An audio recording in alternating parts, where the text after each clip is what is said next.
Melihat ke depan, di dalam kuil dan melihat ke arah lampu pompa Qin Yichen penuh dengan kekaguman, Chen Jianxin tidak menyangka bahwa dalam kehidupan ini, dia dapat melihat bahwa dia berada di atas legenda dan membawanya ke ras manusia, dari jatah 10.000. Secara paksa mengalahkan sekelompok keluarga kekaisaran menjadi patriark yang tidak berani mengatakan apa-apa. Dan, Tuan Patriark, sepertinya dia tidak lebih tua darinya. Di aula besar, semua orang bersemangat, dan ini, atau Saint Tianfu dengan sengaja menyimpan sebagian besar perbuatan Qin Yichen. Jika tidak, beritahu semua orang bahwa dia baru saja membunuh seorang patriark emas yang dapat menghancurkan 10.000 benua tempo hari abadi. Saya tidak tahu seperti apa bentuknya, Tuan Patriark.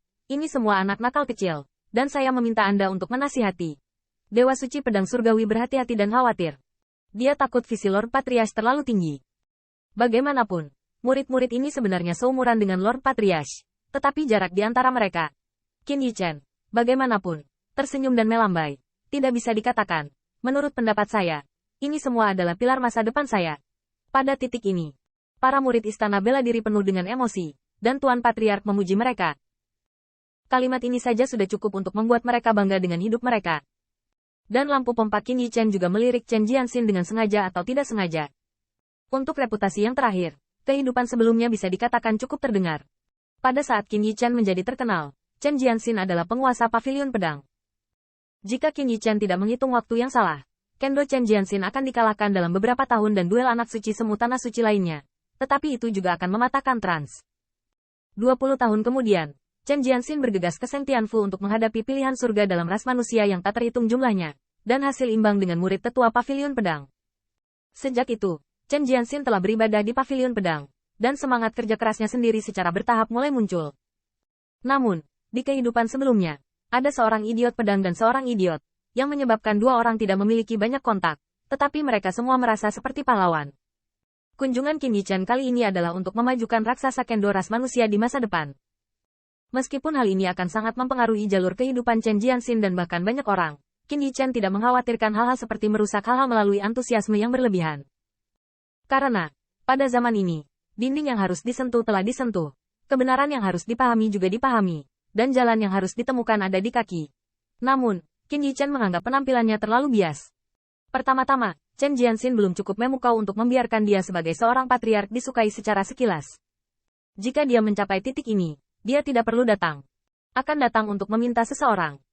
Kedua, dia tidak bisa mengatakan bahwa Chen Jianxin adalah penguasa pavilion pedang di masa depan. Saya di sini untuk membantu Anda. Matanya berkedip, dan segera Qin Yichen penasaran. Kendo teman kecil ini sepertinya agak bingung. Di kehidupan sebelumnya, Qin Yichen hanya tahu bahwa Chen Jianxin telah menemukan kendo sendiri. Dia biru dan mencapai puncak pencapaian kendo ras manusia, tetapi dia tidak mengetahui secara spesifik Hejia Dao. Selain itu, martial Dao realem dan penglihatannya jauh lebih buruk daripada alchemy Dao. Tapi sekarang, Qin Yichen dapat melihat sekilas di mana kultivasi Chen Jianxin telah datang. Namun, Chen Jianxin mendengar ini, dan wajah mudanya tidak bisa tidak pucat. Ucapan patriark, bukanlah pujian. Chen Jianxin telah mendengar bahwa orang besar seperti patriark dapat mengubah takdir seseorang. Jika pavilion pedang tahu bahwa patriark mengatakannya, saya khawatir masa depannya mengkhawatirkan. Bahkan tanah suci pedang surgawi akan terpengaruh atau bahkan terdesak. Pedang surgawi Dewa Suci mendengar ini juga merupakan perubahan wajah yang tiba-tiba, dan dengan cepat memasang ekspresi marah. Patriark menegur. Chen Jianxin, patriark bertanya apa, namun tidak menjawab.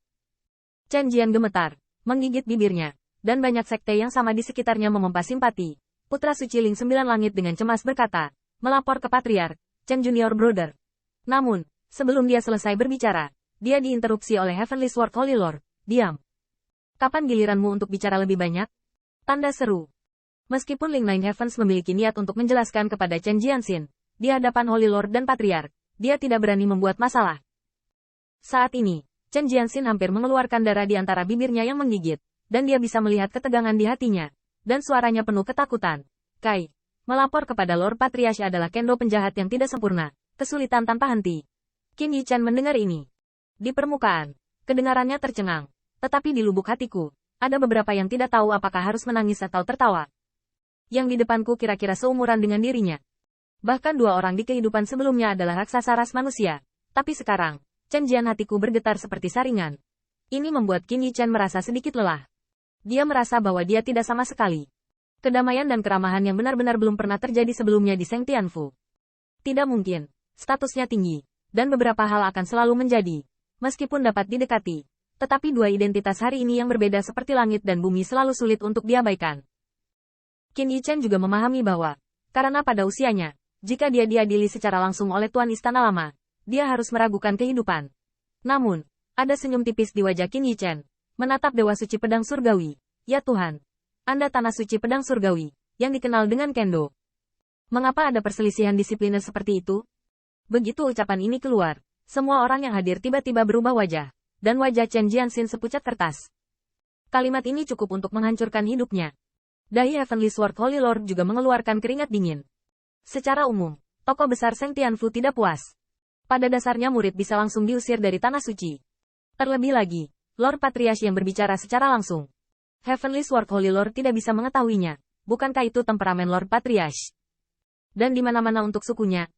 Namun, bisakah pikiran Lord Patriarch menjadi sesuatu yang bisa dipikirkan oleh Holy Lord kecil? Mungkin, bagi pemimpin kelompok, hanya berbicara dengan santai. Tetapi bagi mereka, itu sudah cukup untuk mengendalikan nasib. Di aula besar, tiba-tiba menjadi tenang. Bahkan wanita angin 1000 dan salju 2 cukup bingung. Suami juga datang jauh-jauh dari ketidakjelasan. Tidak mungkin dengan mudah merusak masa depan. Orang lain ingin berbicara. Tetapi di depan telapak tangan Qin Yichen yang sedikit terangkat, tidak ada suara sama sekali. Mata bintang mantan menatap Dewa Suci Pedang Surgawi dengan cara ini, seolah menunggu jawabannya. Tetapi setelah ragu-ragu lama, Dewa Suci Pedang Surgawi tampaknya telah membuat keputusan, mengumpulkan keberanian, dan memohon serta gemetar dalam suaranya, melapor kepada Tuan Patriarch. Hati pedang masih muda, dan dia bingung untuk sementara waktu. Dan ingin menemukan jalannya sendiri. Bakat bawaan yang terbatas dan kemajuan yang gagal membuat Lord Patriarch tidak bahagia. Ngomong-ngomong, itu juga Tanah Suci Pedang Surgawiku yang tidak ketat. Saya mohon Tuan Patriarch untuk memberi Jianxin kesempatan lagi. Dia masih muda dan jalan yang harus ditempuh dalam hidup ini masih panjang. Dengan cara ini, mata Chen Jian sedikit basah. Tetapi Qin Yichen mendengar ini tidak terlihat. Dan sudut mulutnya tiba-tiba terangkat. Itu benar, aku menunggumu.